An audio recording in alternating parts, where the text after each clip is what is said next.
पुराण पुरुष योगीराज श्री श्यामाचरण लाहिड़ी महाशय। षष्ठ परिच्छेद आर्ष जीवन भाग 2 पार्ट 2। योगीराज के एक भक्त सुरेंद्रनाथ वंद्योपाध्याय जो श्रीरामपुर हुगली बंगाल के रहने वाले थे और रावलपिंडी में सर्विस करते थे, अवकाश में अपने घर जा रहे थे। रास्ते में वे काशी उतर गए क्योंकि उनकी आंतरिक इच्छा थी कि गुरुदेव का दर्शन करते चलें। लंबी यात्रा के दौरान चेहरे पर थकान की स्पष्ट छाप थी। योगीराज के सामने आकर उन्होंने भक्ति एवं श्रद्धापूर्वक प्रणाम किया। योगीराज ने गंभीर स्वर में कहा, यहां क्यों आए हो? जल्दी घर जाओ। गुरुदेव की यह बात सुनकर सुरेंद्रनाथ को आंतरिक दुख हुआ और सोचते रहे कि मुझसे ऐसा क्या अपराध हो गया जो गुरुदेव ने ऐसा निर्दय और कठोर व्यवहार किया। उनकी आंखें छलछला आईं। उसके बाद योगीराज ने फिर स्नेहपूर्वक कहा, सुरेन, जाओ नहा धो लो और खा पीकर जो ट्रेन पहले मिल जाए वही पकड़ लो और घर चले जाओ। सुरेन कुछ पूछने का साहस नहीं जुटा पाए और मंत्रमुग्ध की तरह वही किया। मटरू को बुलाकर योगीराज ने कहा, जाओ सुरेन को ट्रेन पर चढ़ा दो। सुरेन श्रीरामपुर स्टेशन पर आकर उतरे। 2 कदम जाते ही उन्होंने देखा कि उनके छोटे भाई उनकी प्रतीक्षा में खड़े हैं। इतनी देर से आए भैया? 2 दिन पहले टेलीग्राम किया और तुम्हारे आने की प्रतीक्षा कर रहा हूं। क्यों, क्या हुआ? मुझे तो कोई टेलीग्राम नहीं मिला। मां की हालत ठीक नहीं है। सुरेन जल्दी जल्दी घर पहुंचे। सुरेन, तुम आ गए बेटा, मैं तुम्हारी ही बाट देख रही हूं। अब तो मेरे जाने का समय हो गया।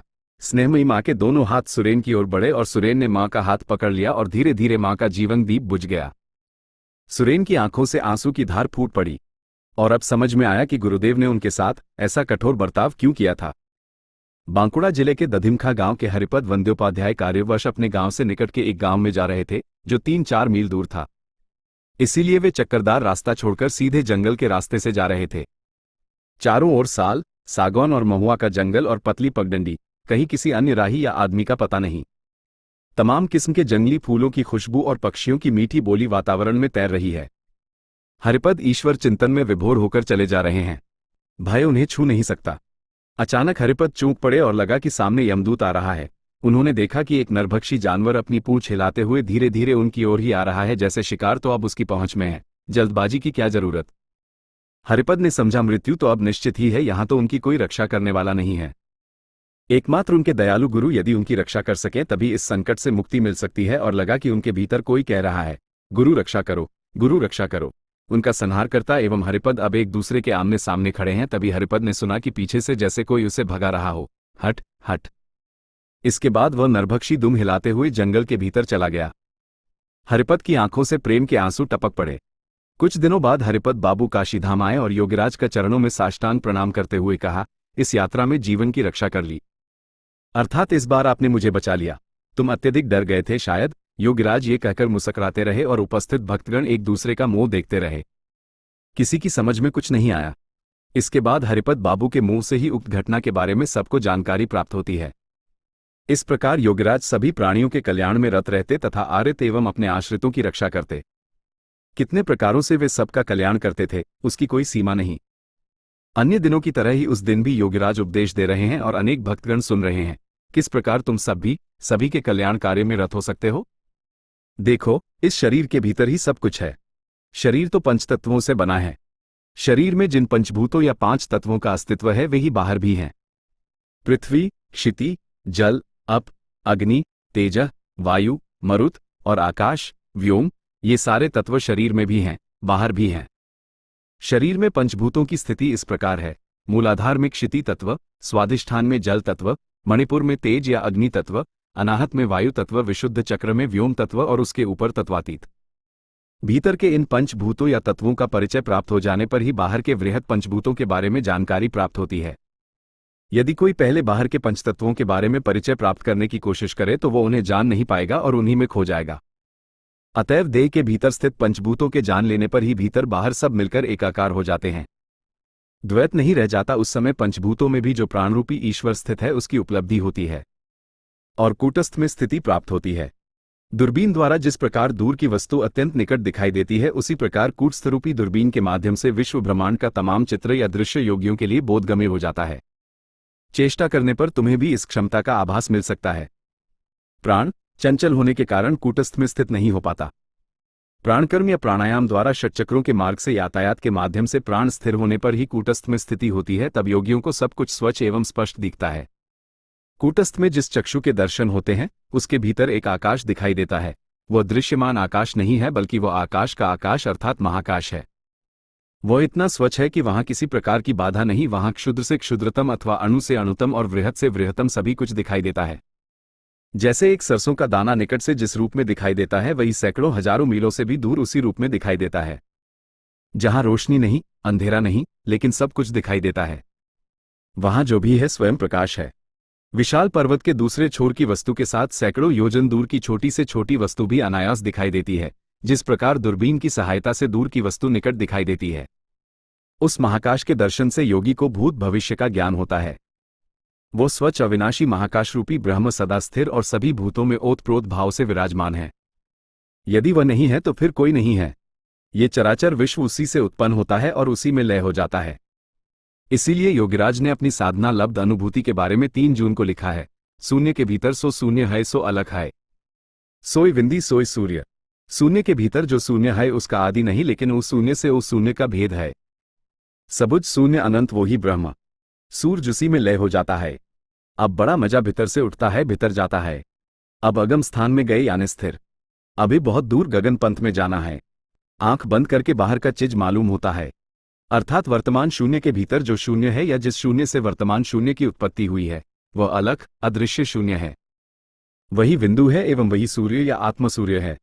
शून्य के भीतर जो शून्य है अर्थात महाशून्य अनंत है, किंतु वह स्वच्छ महाशून्य वर्तमान महाशून्य आकाश से पृथक है। क्योंकि वर्तमान शून्य में दूर निकट का संबंध है, ये पंचभूतों का आखिरी अथवा अंतिम भूत है, किंतु उस महाशून्य में दूर निकट का कोई संबंध नहीं। भूत भविष्य वर्तमान नहीं, पंचभूत और तत्वातीत है। उसी शून्य के अस्तित्व से वर्तमान शून्य का अस्तित्व है। वो स्वच्छ शून्य सबुज एवं अनंत है, क्योंकि वही ब्रह्म है।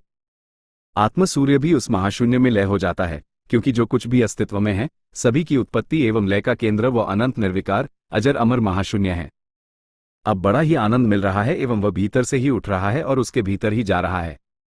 जहां योगियों के अतिरिक्त कोई नहीं जा सकता वह ऐसा अगम्य स्थान है। वहीं पहुंचा अर्थात महास्थिरता के घर या बिंदु तक पहुंच गया। अभी उस महाशून्य में और दूर तक जाना होगा अर्थात लय को प्राप्त होना होगा।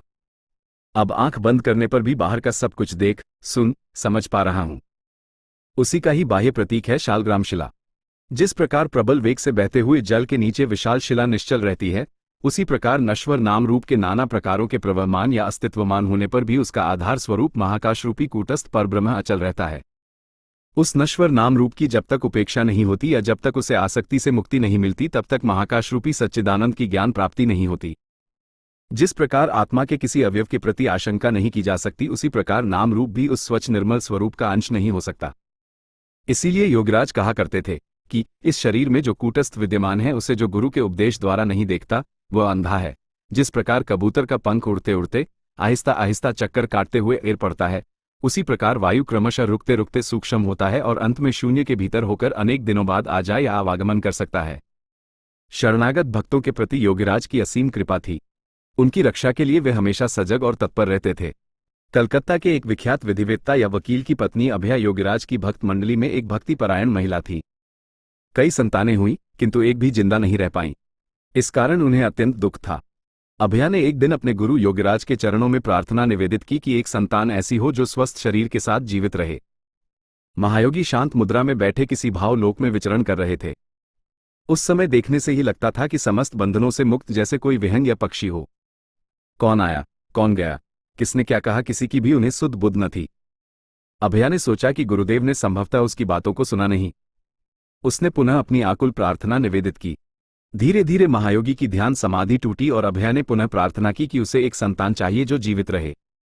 योगीराज ने शांत स्वर में कहा, सुनो अभया, तुम एक कन्या को जन्म दोगी और वह जिंदा रहेगी, किंतु एक निर्देश है जिसका सावधानी पूर्वक पालन करना होगा। कोई भूल न हो। आशा की एक क्षीण लहर अभया के मन में तरंगित हुई। अभया सोचती है कि ब्रह्मज्ञ गुरु की यदि कृपा हो तो असंभव भी संभव होता है। अभया ने गदगद कंठ से कहा, आप जो आदेश देंगे मैं वही करूंगी। भक्तवत्सल योगीराज श्यामाचरण ने कहा, रात्रि के प्रथम प्रहर में ही कन्या का जन्म होगा। जन्म के कुछ क्षण पूर्व से सूर्योदय तक प्रसूति गृह में एक दीपक जलाकर रखोगी, किंतु अत्यंत सावधान रहना होगा कि कहीं दीपक बुझ न जाए। यथा समय अभया ने एक कन्या को जन्म दिया। गुरुदेव के आदेशानुसार दीपक जलाया गया था, किंतु रात के अंतिम प्रहर में क्लांत प्रसूति एवं दाई दोनों कब सो गए पता ही नहीं। इधर दीपक का तेल प्रायः समाप्त होने को है। अब बुझा तब बुझा, ऐसी स्थिति थी। उसी समय प्रसूति गृह में एक अलौकिक घटना घटित हुई। अचानक जोर की आवाज के साथ दरवाजा खुल गया। निद्रामग्न जच्चा की नींद टूट गई और आश्चर्यपूर्ण आंखों से देखती है कि दरवाजे पर उसके ही दयालु भक्त प्राण पतित पावन करुणा के घनीभूत मूर्त प्रतीक गुरुदेव योगश्रेष्ठ श्यामाचरण खड़े हैं। कृपा दृष्टि का निक्षेप करते हुए बुझती हुई दिए की लो या दीप शिखा की ओर उंगली का संकेत करके कह रहे हैं, अभया देखो दीपक बुझ न जाए, शीघ्र ही उसमें तेल दो। क्लांत अभया उठकर दीपक में तेल देती है, तब तक गुरुदेव की वह करुणाघन मूर्ति अदृश्य हो गई। गुरु कृपा का स्मरण करते ही अभया की आंखों से प्रेम के आंसू छलक पड़े। इस घटना के पश्चात अभया ने गुरुदेव से इस घटना के बारे में बताया तो योगीराज ने मधुर मुस्कान के साथ कहा, कर्तव्य की अवहेलना करना तुम लोगों का स्वभाव है। कर्तव्य के प्रति कभी उपेक्षा का भाव मत रखो। योगीराज ने इस प्रकार अनेक निसंतानों को संतान प्राप्ति की व्यवस्था का निर्देश दिया है, वह उनकी दिनलिपि से ही प्रमाणित होता है। इस संबंध में उन्होंने 8 फरवरी वर्ष नहीं लिखा है। श्यामलाल को पुत्र होने का उपाय बतलाया। एक बार की घटना है, योगीराज की मझली लड़की हरिकामिनी ससुराल से यहां आई है। अचानक उसे एशियाटिक कॉलरा हो गया। काशीमणि देवी ने योगीराज से अनुरोध किया कि जैसे भी हो कोई व्यवस्था करो और लड़की को बचाओ। तुम्हारे रहते हुए लड़की क्या मर जाएगी? योगीराज के मन में कोई उद्विग्नता नहीं, जैसे कुछ हुआ ही नहीं। काशीमणि देवी बार बार अनुरोध करती हैं कि जैसे भी हो लड़की को बचाओ। योगीराज ने बिना कुछ कहे एक अपामार की जड़ और 2.5 गोलमिर्च देते हुए कहा, ये दोनों एक साथ पीसकर पिला दो। काशीमणि देवी ने सोचा विवाहिता लड़की है, क्या पता कुछ हो जाए तो उसकी ससुराल में तरह तरह की बातें उठेंगी, इसलिए डॉक्टर की दवा ही ठीक है। वे योगीराज द्वारा दी गई दवा न देकर डॉक्टर की दवा ही देने लगी। किंतु दूसरे दिन लड़की का स्वर्गवास हो गया। योगीराज अन्य दिनों की तरह उस दिन भी शाम को गीता की व्याख्या कर रहे हैं और उनके सुयोग्य शिष्य पंडित पंचानन भट्टाचार्य गीता के मूल श्लोक का पाठ कर रहे हैं। अनेक भक्त उपस्थित हैं। इसी बीच ऊपर के कमरे में जोर जोर से रोने की आवाज सुनाई पड़ी। सभी उपस्थित व्यक्ति विचलित हो गए। कारण पूछने पर योगीराज ने बताया कि मझली लड़की मर गई, इसीलिए सभी रो रहे हैं। लगता है शमशान ले जाने वाले आए हैं। भट्टाचार्य महोदय ने गीता की पुस्तक को बंद करते हुए कहा, बस आज यहीं तक। योगीराज ने गंभीरतापूर्वक कहा, वे लोग अपना काम करें, तुम लोग अपना काम करो। उपस्थित सभी भक्तों ने कहा, इस समय गीता की व्याख्या सुनने के लिए मन में धैर्य और स्थैर्य नहीं है, आज बंद रहने दिया जाए। योगीराज के मन में कोई उद्वेलन नहीं, जैसे कुछ हुआ ही नहीं। शांत स्वर में उन्होंने कहा, अच्छा तो फिर बंद रखो। दूसरे दिन योगीराज के साले राजचंद्र सान्याल ने आकर योगीराज से पूछा, प्रियजनों की मृत्यु या वियोग में जो दुख सामान्य व्यक्ति को होता है, वैसा क्या तुम्हें होता है? योगीराज ने मुस्कुराते हुए कहा, दुख तो सभी को होगा, किंतु ज्ञानी व्यक्ति के पक्ष में कुछ पार्थक्य है। जैसे पत्थर की गोली को अगर सख्त जगह पर जोर से मारो तो वो उछलती हुई दूर निकल जाएगी, किंतु उसी को यदि नर्म मिट्टी पर जोर से मारो तो वो उसमें धंस जाएगी। इसी प्रकार ज्ञानी व्यक्ति को दुख आघात नहीं दे सकता है। आघात उस पर भी होता है, किंतु लौट जाता है और अज्ञानी उसी आघात से हाय हाय करते हैं। जल में तैरते कमल के पत्तों की तरह सांसारिक जीवन का निर्वाह करते हुए यह महान गृहयोगी कितनी सहजता के साथ दुख क्लेश कष्ट से सदैव निर्लिप्त रहा करते थे। ठीक उसी तरह जिस प्रकार गीता में भगवान श्री कृष्ण ने कहा है, यम ही न व्यथिन्त्येते पुरुष पुरुषशब समदुख सुख धीर सोमृतोय कल्पते। गीता 2:15। अर्थात समस्त सुख दुख में संभाव से जो धैर्यवान व्यक्ति व्यथित नहीं होते, उन्हें अमृतत्व एवं शाश्वत आनंद प्राप्त होता है। योगीराज प्रतिदिन सांयकाल गंगा के किनारे राणामहल घाट पर टहलने जाया करते थे। वहीं गंगा तट पर भक्त कृष्णाराम का घर था। योगीराज कुछ देर तक टहलकर कृष्णाराम के मकान के बरामदे में बैठा करते और गीता के संबंध में नाना प्रकार की व्याख्याएं करते। उसके बाद अंधेरा होने के पूर्व ही वे घर वापस आकर बैठक खाने में बैठकर भक्तों को उपदेश दिया करते। रात के 9 बजते ही सभी भक्त चले जाते। इसी क्रम में वे जब भक्तों को उपदेश देते तब कभी किसी समय ऐसा भी देखने में आता कि वे अचानक हाथ जोड़कर माथे से लगाकर प्रणाम करते। उपदेश के समय बीच बीच में वे इसी तरह की मुद्रा में क्यों प्रणाम करते, यह उपस्थित भक्तों की समझ में नहीं आ पाता और पूछने का साहस भी नहीं जुटा पाते। इस प्रकार धीरे धीरे भक्तों में एक कौतूहल की सृष्टि हुई। एक दिन जब उन्होंने उपदेश देते हुए अचानक प्रणाम किया तब उसी समय एक व्यक्ति घर से बाहर आकर देखता है कि एक भक्त योगीराज के बरामदे में साष्टांग प्रणाम कर रहा है और योगीराज उसी प्रणाम को स्वीकार कर रहे हैं। घर के भीतर से देखने का उपाय नहीं था। इस प्रकार बाहर से जब भी कोई उनके प्रति अपना प्रणाम निवेदित करता तब वे उसका प्रत्याभिवादन करते। यहां तक कि बहुत दूर से भी यदि उन्हें कोई प्रणाम करता तो वे उसका प्रत्याभिवादन करते, ये भी देखने में आता। पास और दूर, भीतर और बाहर सभी कुछ उनके निकट स्वच्छ हो गया था। सभी के भीतर वे उसी एक को ही देखते। प्रियनाथ कड़ाड़ एवं उनके घनिष्ठ मित्र राम दोनों ही योगीराज के शिष्य थे। दोनों मित्र एक साथ काशी आए। प्रत्येक दिन दोनों मित्र गुरु का दर्शन करने जाते और उपदेश सुनते और आनंदपूर्वक दिन कट रहे थे। इसी बीच अचानक एक दिन राम को कॉलरा हो गया, और वह भी एशियाटिक कॉलरा। इस अजनबी परदेशी जगह में प्रियनाथ अत्यंत चिंतित हो गए। क्या करें, कुछ सोच नहीं पाए और सीधे गुरुदेव के पास भाग कर आए। योगीराज ने उनकी सारी बातें सुनकर सामाजिक शिष्टाचार के नाते उनसे कहा, अच्छे डॉक्टर को दिखाओ। प्रियनाथ 2 अनुभवी डॉक्टरों को लाए, किंतु रोग बढ़ता ही गया। अंत में डॉक्टरों ने हताश होकर कहा कि रोगी का अंतिम समय आ गया है, अब और कोई उपाय नहीं है। निरुपाय बेचारे प्रियनाथ फिर गुरुदेव की ओर भागे और रोगी की अंतिम अवस्था की बात उनसे कही और बताया कि इतनी देर में तो शायद वो मर चुका होगा। शोकातुर प्रियनाथ की आंखों से आंसू की धार फूट पड़ी। प्रशांत हृदय भक्तवत्सल महायोगी अपना आसन छोड़कर उठे और एक शीशी लेकर पास रखे दीपक से कुछ रेड़ी का तेल उसमें डालकर कहा, ले जाओ इसे और रोगी को जल्दी पिला दो। प्रियनाथ ने सोचा, अब तक तो राम मर चुका होगा, ये दवा पिलाऊंगा भी तो किसे। इसी आशंका के साथ उनके मन में फिर यह विचार आया कि गुरुदेव तो ब्रह्मज्ञ हैं, उनकी बात तो कभी मिथ्या या झूठ नहीं हो सकती। प्रियनाथ जल्द ही रोगी के पास आ गए। आते ही देखा कि रोगी के शरीर में प्राण का कोई संकेत नहीं। तब भी विश्वासपूर्वक उन्होंने रोगी के मुंह में कई बूंदे तेल की डाल दिया। और भी अनेक व्यक्ति वहां उपस्थित थे। सभी के सामने उस समय एक अलौकिक घटना घटित हुई।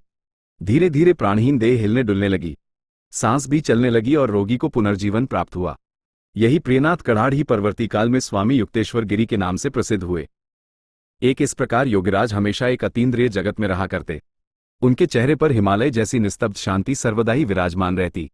वे साधना से विमुख व्यक्तियों के साथ धर्म संबंधी कोई आलोचना प्रत्यालोचना नहीं करते थे, बल्कि यम, नियम, आसन, प्राणायाम, प्रत्याहार धारणा, ध्यान एवं समाधि के शास्त्रोक्त योग साधनों के रहस्यमय अष्टांग कर्मों पर वे विशेष बल दिया करते थे। उनकी यौगिक अप्रोशानुभूति अपूर्व थी। उस योगलब्ध अनुभूति के आधार पर वे धर्मोपदेश दिया करते और अध्यात्म शास्त्र के ग्रंथों की व्याख्या करते। भावावेश के आधार पर वे कुछ नहीं कहते थे, बल्कि योग द्वारा प्राप्त अपने प्रत्यक्ष अनुभव के माध्यम से ही भक्तों को उपदेश दिया करते। इसीलिए लोगों के मन पर उनके उपदेशों का सीधा प्रभाव पड़ता। उनका वर्णन और व्याख्यान जीवंत था। वे कहा करते कि क्रिया के द्वारा प्रत्यक्ष अनुभूति प्राप्त करो और धीरे धीरे परमात्मा के साथ एकाकार हो जाओ। यही मानव जीवन की श्रेष्ठ संपदा है। ध्यान, धारणा और समाधि के अतिरिक्त अध्यात्म जगत के सूक्ष्म से सूक्ष्म परमात्म संबंधी तत्व प्रदेश में प्रवेश संभव नहीं। यही उनके उपदेश का मूल बिंदु था। उनका कहना था कि प्राण ही समस्त शक्तियों का मूल स्रोत है। प्राण की साधना करते ही सारी साधनाएं संपन्न हो जाती हैं। इस प्राण की 3 अवस्थाएं हैं।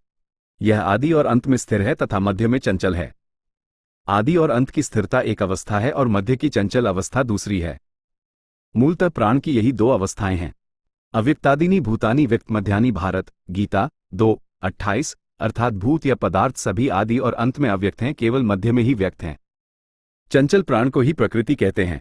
चंचल प्राण ही जीव का वर्तमान अस्तित्व है। चंचल प्राण से ही विश्व ब्रह्मांड की अभिव्यक्ति होती है। जो भी कर्म है सभी चंचल प्राण से उद्भूत है, किंतु स्थिर प्राण ही चंचल प्राण का उद्गम केंद्र है। स्थिर प्राण कुछ करता भी नहीं, कुछ करवाता भी नहीं, वह सर्वदा मात्र साक्षी है। चंचल प्राण ही स्थिर प्राण का कर्म है। चंचल प्राण प्रकृति है और स्थिर प्राण पुरुष है। चंचलता ही जीव है, स्थिरता ही शिव है। चंचलता ही बंधन है और स्थिरता ही मुक्ति है। अर्थात प्राण की चंचलता, गति या तान है वही बंधन है, और स्थिरता की ओर जो गति या तान है वही मुक्ति है। शास्त्र में भी ऐसा ही कहा गया है, निश्चली ब्रह्म उच्यते। निश्चल या स्थिर अवस्था ही ब्रह्म है। वह एक ऐसा अव्यक्त पद या अवस्था है जिसे व्यक्त नहीं किया जा सकता है। वही अमर पद है, क्योंकि उस महास्थिति में जन्म भी नहीं है, मृत्यु भी नहीं है। वह नित्य है, शाश्वत है, क्योंकि उसके पूर्व भी कोई नहीं है, पश्चात भी कोई नहीं है। वह चिर विराजमान है। वही बुद्ध की अवस्था है। वह ज्ञान से परे की अवस्था है, वहां ज्ञान की भी पहुंच नहीं है। वह शाश्वत नित्य मुक्त अवस्था है, वहां बंधन नहीं है। वही कर्म अथवा क्रिया से परे की अवस्था है, क्योंकि वहां किसी प्रकार के कर्म का अस्तित्व नहीं है। चंचलता के अवसान के लिए किसी प्रकार का कर्म वहां रह नहीं सकता। प्राण के संकोचन की अवस्था ही शिव है और प्रसारण या विकास की अवस्था ही जीव है। इसीलिए साधक को उचित साधना के द्वारा पूर्ण रूप से चंचलता को नियंत्रित करके स्थिरता की प्राप्ति करनी चाहिए। जब जीव चंचलता की अवस्था को समाप्त या अवसान करके महास्थिति रूपी महाप्राण को प्राप्त करेगा, तब जीव स्वयं ही शिव हो जाएगा। बौद्ध दर्शन के अनुसार यही महास्थिरत्व की प्राप्ति है। सभी अमृत पुत्र हैं, कोई छोटा नहीं, कोई बड़ा नहीं। इस प्रकार योगीराज स्वयं आचार्य पद के सर्वोच्च आसन पर प्रतिष्ठित रहकर भी अपने आप को क्षुद्र या छोटा समझते थे और इसी भावना का उपदेश देते हुए कहा करते थे कि योग साधना के लिए स्वस्थ, मानव देह और दृढ़ मनोबल की आवश्यकता है। ये दो संपदाएं जिसके पास हैं, वह अनायास ही योग साधना कर सकता है। किसी प्रकार की बाधा उसके मार्ग में नहीं आती। न तो कोई पापी है, न कोई पुण्यात्मा है, सभी समान हैं। जब सभी ईश्वर पुत्र हैं तब तो सभी को ईश्वर साधना का अधिकार प्राप्त है। स्त्री पुरुष जो भी हो, सभी जाति या वर्ग के लोगों को योग साधना करने का अधिकार है। ये किसी विशेष श्रेणी अथवा वर्ग वर्ण के लिए नहीं है। मन को कूटस्थ में स्थिर करने पर पाप नहीं है, और यदि मन कूटस्थ में स्थिर न हो पाए तो वही पाप है। वे कहा करते थे, कूटस्थ ही ईश्वर है, वही परमात्मा ब्रह्म है। तुम संसार में रहो या उसे त्याग कर जहां कहीं भी रहो, प्राण तो तुम्हारे शरीर में ही है, अर्थात ईश्वर तो तुम्हारे साथ ही है। यदि वह नहीं तो तुम भी नहीं। प्राण जब तक तुम्हारी देह में चंचल है तब तक तुम जीवित हो। जब उसे देह के भीतर ही खोजना होगा तब संसार छोड़ने की क्या आवश्यकता है। बल्कि संसार ही साधना का उपयुक्त क्षेत्र है। यहां रहने पर सब कुछ प्राप्त होता है। संसार में रहकर ही जो अपने शरीर में स्थित प्राणरूपी ईश्वर की साधना करता है, वही वीर साधक है। उसका साक्षात्कार होने पर ही सर्वत्र ईश्वर की सत्ता का अनुभव होता है। इस प्राणरूपी ईश्वर की साधना करने के लिए देह में प्राण का रहना जरूरी है। प्राण को प्राप्त करने के लिए प्राण की ही आवश्यकता है, और प्राण के बिना प्राण प्राप्त नहीं हो सकता। प्राण के द्वारा प्राण की पूजा या सेवा करनी पड़ती है। बाहर की किसी वस्तु द्वारा प्राण की पूजा या सेवा संभव नहीं। जो कुछ भी देख रहे हो, सभी प्राण हैं। प्राण के अतिरिक्त और कुछ भी नहीं है। वही ब्रह्मा, विष्णु और महेश है। वही दुर्गा, काली और जगधात्री है।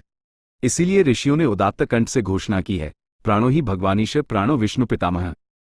प्राणेन धार्यते लोक सर्वम प्राणमन जगत, अर्थात ये प्राण ही पिता है, प्राण ही माता है, प्राण ही पुत्र है, प्राण ही सखा या मित्र है। ऋषियों ने भी ऐसा ही कहा है, पिता हवै प्राण, माता हवै प्राण, पुत्र हवै प्राण, आचार्य हवै प्राण। उपनिषद, प्राण से ही प्राण की उत्पत्ति होती है, और प्राण ही अवस्थान है, प्राण ही धर्म है, क्योंकि प्राण ने ही सब कुछ धारण कर रखा है। धर्म शब्द ध्री धातु से बनता है। ध्री धातु का अर्थ है धारण करना। प्राण ही कर्म है, प्राण के बिना किसी कार्य का संपादन नहीं हो सकता। प्राण ही जीव है, उसके चंचल होने से ही जीव में जीवन है। प्राण ही शिव है, क्योंकि वही निधन करता या नाश करता है। प्राण ही विष्णु है। विष धातु का अर्थ है प्रवेश करना, जिसने सभी पदार्थों में प्रवेश कर रखा है, वही विष्णु है, वही पालन करता है। प्राण ही दुर्गा है, क्योंकि वही इस देहरूपी किले या दुर्ग में वास करके सभी प्रकार की दुर्गति का नाश करता है। वो इस देह और देह के बाहर सर्वत्र विराजमान है। वही सर्वदर्शी है। अतएव मनुष्य से लेकर कीट पतंग, स्थावर जंगम सभी का उपास्य एवं धर्म यही प्राण है। सभी देव देवियों का भी उपास्य ये प्राण है। हिंदू, मुसलमान, ईसाई सभी को लेकर तथा सभी प्रकार के अन्य प्राणियों तक का यही एक प्राणरूपी ईश्वर उपास्य है, जहां किसी प्रकार का भेदभाव नहीं है। प्राण यदि देह में न रहे तो कुछ भी नहीं रहेगा।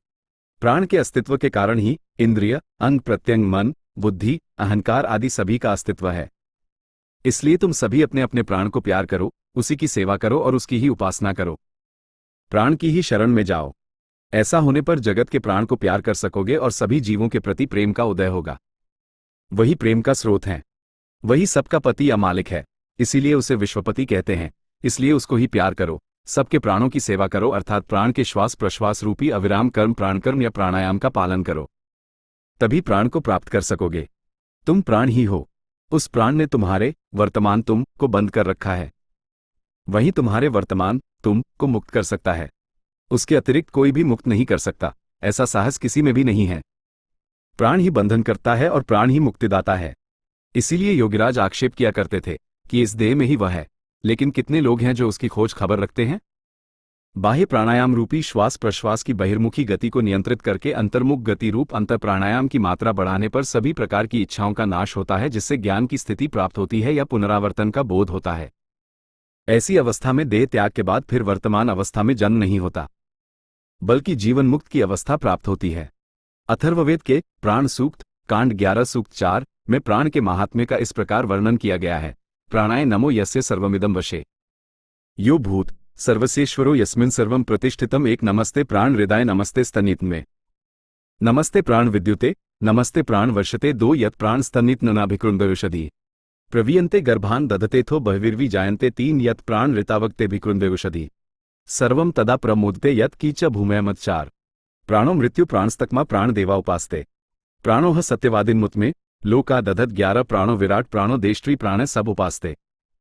प्राणोह सूर्यश्चंद्रमा प्राणमाहो प्रजापतिम 12 प्राणापनो व्रीहि एवावन्वान प्राणोच्यते यवेह प्राण अहितोपानो व्रीहिरुच्यते 13 अपांति प्राणति पुरुषो गर्भे अंतरा यदा त्वं प्राण जिन्वस्यत् स जायते पुनः 14 प्राणमाहुरम मातरिश्वान वातोह प्राणोच्यते प्राणोह भूत भव्यम च प्राणे सर्वं प्रतिष्ठितम 15 प्राण मा मत पर्यावृतो न मदंथो भविष्यसि अपान गर्भमिव जीवसे प्राण बदनामी त्वा मई 26 अर्थात ये प्राणवायु जो हृदय में प्रतिष्ठित है उसे उसके ही द्वारा ओंकार क्रिया के माध्यम से नमस्कार।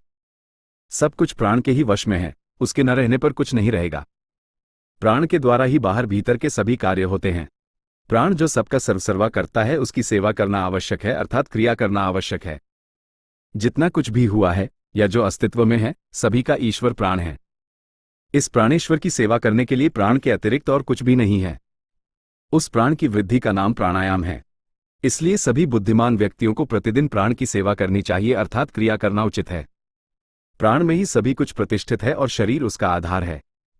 गुरु की वाणी या उपदेश के प्रति आस्था रखते हुए सभी को विश्वास पूर्वक प्राण की क्रिया करनी चाहिए, जो एक महान, अमोघ या अचूक औषधि है। वह एक होने का निमित्त सकल शास्त्र एवं सबसे प्रथम ही प्राणायाम है। उस प्राणवायु के विकार से मृत्यु होती है, उसमें युक्ति नहीं है। वह कूटस्थ की शक्ति द्वारा प्रकाशित या अभिव्यक्त होता है। वही तेज अपन्न स्वरूपा गायत्री है जिसके प्रकाश से बाहर भीतर सब कुछ प्रकाशित होता है। ईश्वर का स्मरण करना भी प्राण का कर्म है। प्राण के रोध या उसे रोकने से एक विराट मूर्ति दिखती है और जिसे देखने वाला वह प्राण है। सभी लोग प्राण की ही उपासना कर रहे हैं, कोई मनोयोग के साथ और कोई अमनोयोग पूर्वक। इस प्राण के द्वारा सूर्य और चंद्र दिखाई देते हैं। प्राण अपान के बीच वह पुरुष है, वही आ रहा है, जा रहा है। उस प्राण की मातृश्वा संज्ञा है। इस प्राणवायु के द्वारा ही सब कुछ हुआ है और होगा। प्राण में ही सब कुछ प्रतिष्ठित है। प्राण क्रिया के अतिरिक्त सब कुछ मिथ्या है, क्योंकि जो सत्य में स्थित नहीं है वह मिथ्या है। अतएव आत्मक्रिया जो सर्वशास्त्र सम्मत है उसे अवश्य करना चाहिए। सवमोकार एवेदम ओम सर्वम गायत्री च त्रायते च। छांदोग्य उपनिषद 5:4। यह शरीर ही ओंकार है, इसे जानने पर सब कुछ का ज्ञान प्राप्त हो जाता है। क्रिया ही गायत्री है, क्रिया करने से त्राण मिलता है। ये अग्निर्वणा शुभा सौख्या कीर्तिसेंति ये द्विजाता ताव्यति दुर्गा निनावेव सिंधु दुर्तात्यग्नि। ऋग्वेद। अर्थात जो क्रियावान योनि मुद्रा से प्रतिदिन कूटस्थ का दर्शन करता है उसे उस कूटस्थ स्वरूप किले की स्वामिनी दुर्गा संसार रूपी समुद्र से पार कर देती है। क्रिया रूपी नौक द्वारा ऐसा करते करते चंचल मन स्थिर हो जाता है और इस क्रिया के पश्चात की प्राप्त अवस्था में सभी पाप नष्ट हो जाते हैं। क्रिया करके क्रिया की परावस्था में रहना, सभी बातों का सारांश यही है। पूर्व जन्म में कृत कर्म को दैव कर्म कहते हैं और वर्तमान कर्म जो करना पड़ता है उसे पुरुषकार कर्म कहते हैं। अतएव दैव एवं पुरुषकार जनित कर्म क्लेश के निवारण के लिए क्रियावानों को गुरु के उपदेश के अनुसार क्रिया को हमेशा मनोयोग पूर्वक करना चाहिए। 1728 बार अथवा 20,736 बार उत्तम प्राणायाम करने से सभी कामनाएं पूर्ण एवं सिद्ध होती हैं। उस कूटस्थ में स्थिर रहने का नाम ही लक्ष्मी है। इसमें ही शांतिपद की प्राप्ति होती है। क्रिया करने से ही सिद्धि मिलती है। वही विश्वकर्मा हैं, विश्वकत्री हैं, जो इस संसार का भरण पोषण कर रही हैं। कूटस्थ के भीतर जो कृष्णवर्ण गोलाकार या वृत्त है वही देव हैं। फिर ओंकार क्रिया द्वारा स्थिति स्वरूप बाईं ओर के हृदय में वही वामदेव हैं। इस देह के भीतर के 6 चक्रों में जो 6 ऋतुएं वर्तमान हैं उनमें जो कूटस्थ स्वरूप ब्रह्म है वही सर्वश्रेष्ठ मधुकर है। एड़ा पिंगला रूपी धनुष जिसके हाथ में है वही राम है। वे ही प्रवृत्ति निवृत्ति एवं सबका हरण करते हैं, इसीलिए उनका नाम हरि है। वही फिर हरिण की आंखों जैसे दिव्य चक्षु कूटस्थ स्वरूप हैं, इसीलिए उनका नाम हरिनाम है, जिसे योगीगण देखते हैं। वे सभी भूतों पदार्थों का हरण करते हैं, इसीलिए उनका नाम सर्वभूतहर है। वे सर्वदा ही नित्य हैं, इसीलिए वे शाश्वत हैं। वे षडैश्वर्यवान हैं, अर्थात क्षुधा, तृष्णा, जन्म, मृत्यु, सुख, दुख से रहित हैं, उससे परे हैं, इसीलिए उनकी संज्ञा भगवान है। 28 अक्टूबर 1874 ईशून्य की डायरी में योगीराज ने लिखा है, वो ज्योत रूप यही ज्योत शरीर में व्यापक हो जाएगा, तब सब देखेगा और बोलने का तबीयत न चाहने पर, अर्थात इस ओंकार रूपी आत्मज्योति के समस्त शरीर में प्रसारित अथवा परिपूर्ण होने पर इस शरीर में ही स्वर्ग, मर्त्य एवं पाताल लोक की स्थिति है। सब कुछ दिखाई देगा और इच्छा न होते हुए भी सब कुछ कहा बताया जा सकता है। इसी को लक्ष्य करते हुए अर्जुन ने कहा है, दिवा पृथिव्योरिदमंतर ही व्याप्त त्वयकैन दिशश्च सर्वा दृष्ट्वाद्भुत रूपमुग्र तवेदम लोकत्रयम प्रव्यथितम महात्मन गीता 11:20। अर्थात हे महत् प्राणरूप महात्मन, स्वर्ग और पृथ्वी का यह अंतर अर्थात अंतरिक्ष अर्थात मूलाधार एवं सहस्रार के मध्य या भीतर और चतुर्दिक तुम्हारा आत्मा का तेजोरूप आलोक व्याप्त हो गया है। तुम्हारा आत्मा का यह अद्भुत प्रचंड अग्नि के समान भयंकर रूप देखकर तीनों लोक अत्यंत भयभीत हो रहे हैं। अर्थात शरीर के ऊर्ध्व, निम्न और मध्य तीनों लोक ही भयग्रस्त हैं, मन संत्रस्त हैं।